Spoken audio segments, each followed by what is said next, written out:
Hi everybody, this is Tony from Kettle Kitchen, and I felt the need to have a little chat. And I think what I will probably do is break this up into more than likely 4, maybe 5 different parts to a series. And so what I'm going to call this is canning safety. And I'm bringing this up because there's a lot of new canners out there. And I think that as a new canner, there are some things that most people probably should follow until they get used to a process and understanding what the procedures are, why the procedures are the way they are, why the safety guidelines are in place, and things like that. Now, I am not an expert, don't claim to be an expert, but this is from my point of view, what I observe, and how I think moving forward would be the proper way to do that. One of the first questions today I'm going to answer is, why do we can? So we can for multiple different reasons, primarily preservation of food. Now that is broken down into different reasons or categories to include, most of the time, fruits and vegetables that have a tendency to spoil very quickly. 3-4 days, they're starting to lose their nutritional value. They were breaking down, they become spoiled, which is inclusive of this process. So what we do is we will preserve those items. Now, there are 3 practices to my knowledge that are recommended or recognized as recommended by USDA. Everything I refer to will be in this book here. There are different versions of it in the sense of revisions. The one I have is 2015. I know that I've seen one for 2019 and one for 2020, I believe it is. And I will refer to where I get those, as well as in some part of this, I will post snapshots of the information I'm talking about. So again, back to why we can, and food preservation being the key to that. A lot of times it's lengthen the life of the food, like I've already stated. The other thing is storage of food falls into many categories, but the first primary one is we usually will store food so that we can have it in an off season, say strawberries, having those in November, or packing, say some people venison, if that's what they do. But just as an example, there's deer season at the end of the year, but we want it in February or March, just as example. The other one is it's economical. It makes it so that the items we're consuming are cheaper in the long run, which also ties into the next thing, which is knowing what those items are we're putting in our food. You make a barbecue sauce, for example, and you know what those exact ingredients are without things you can't pronounce, things you don't want to pronounce, or things you just flat out don't want in your food. That would be another reason. The other part that goes along with it is that it's also considered an art. But most of us are doing it for some sort of preservation of our food. The other thing in the storage part of it is that many of us are trying to set up short-term, long-term storage. And it's all about constant rotation. You have to be making the food, using the food to know what you need to redo the next season, theoretically. Now, that's with gardening, that's within store-bought things that you do. All of it is that way. Jams, jellies, your pickled items, vegetables, meats, proteins, I'll say. So it really comes down to what your ultimate goal and point are. So the next one that I would talk about is, what is it that we're trying to prevent? So when I look at the USDA's book from the National Institute of Food and Agricultural, The Complete Guide to Home Canning, on page 16, it specifically says at the top, growth of the bacterium Clostridium botulinum in canned food may cause botulism. That's the scientific name for it, which is a deadly form of food poisoning. These bacteria exist either as spores or vegetable cells, the spores, which are comparable to plant seeds, can survive harmlessly in soil and water for many years. When ideal conditions exist for growth, the spores produce vegetative cells which multiply rapidly and may produce a deadly toxin within 3 to 4 days of growth in an environment consisting of moist, low-acid foods, temperatures between 40 degrees and 120 degrees Fahrenheit, and then less than 2% oxygen.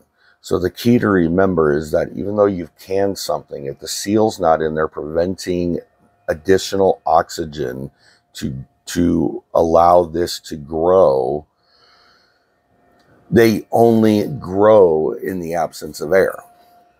So if you haven't sterilized the food, you then in turn have created an environment for botulism to grow. So we're trying to avoid that. And the way we do avoid that is carefully selecting and washing our fresh foods, peeling some of the fresh fruits, depending on what they are, usually your tuber type of vegetables, potatoes, carrots. What's another one I can think of? Rutabagas, things like that. Hot packing it, many foods, adding acids of lemon juice or vinegar to some foods, using acceptable jars and self-sealing lids, processing jars in boiling water, or pressure canning for the correct period of time, which in addition to that, there's also atmospheric steam pressuring also is acceptable. But the thing to remember is that the processing times in these guides are there to ensure destruction of the largest expected number of heat-resistant microorganisms in home canned foods. So specifically it states, not following these guidelines, which have been tested, there is a possibility that that situation could arise, which then botulism could grow. So key to this is following the guidelines.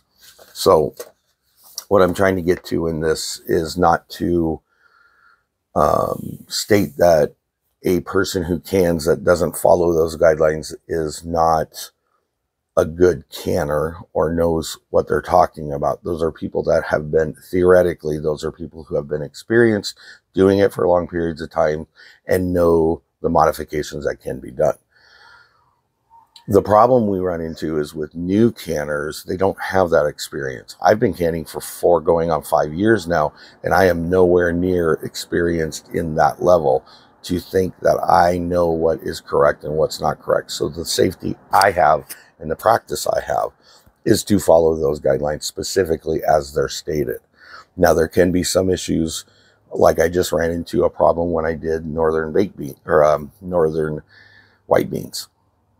The book specifically says for that type of dried bean, a process has to be followed. I followed the process, and I also filled it to within a 1-inch headspace. Well, that obviously was too much because it siphoned really bad because the beans had grown, absorbed liquid that was put in there, and then popped up the lids, not allowing a seal to happen. So there are some things that have to be worked through. There are some things that have to be practiced over time so you know which things do what actions.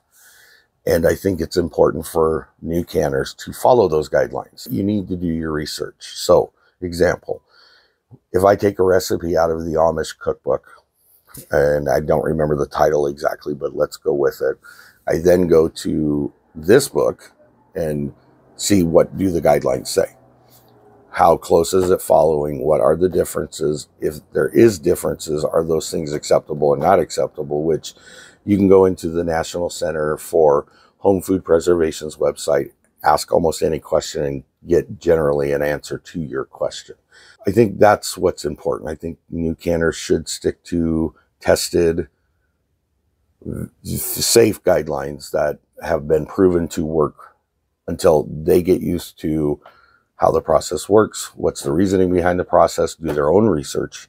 And again, then as time goes on, you will learn what those things are, and they become like riding a bicycle. I mean, once you've done it a few times, 3-4 times, it really does become repetitive, like riding a bicycle. So that's my first installment of the series. I hope it helps. If you have any questions, please, I have no qualms with somebody asking me a question. I will answer. I will respond to your comment as soon as I can. I will then research what I can to find out. And also your extension offices. I know that there's some states that don't have them, but usually you can put a question in through a submission form of some sort. So, and then there's plenty of people out there who are knowledgeable on YouTube that can answer those questions too. So make sure you're trusting who you're talking to, you're trusting the research, you're looking and doing your own research and not just assuming that that's an accepted practice, because sometimes it's not. So hope this helps. Come on back for some more videos. We'll have another one Saturday. I think I'm posting another one in this installment. So hopefully you enjoyed it, and thank you for stopping by. Have a great day. Thank you for stopping by Kettle Kitchen. If you like what you see, remember to hit the thumbs up button and don't forget to share. If you like the content, go ahead and subscribe and check the all reminder bell so you can be notified when a new video comes out. If you'd like to, you can also leave us a comment and we'll get back to you as soon as we can. Here's a video I think you might like. Thank you again and have a great day.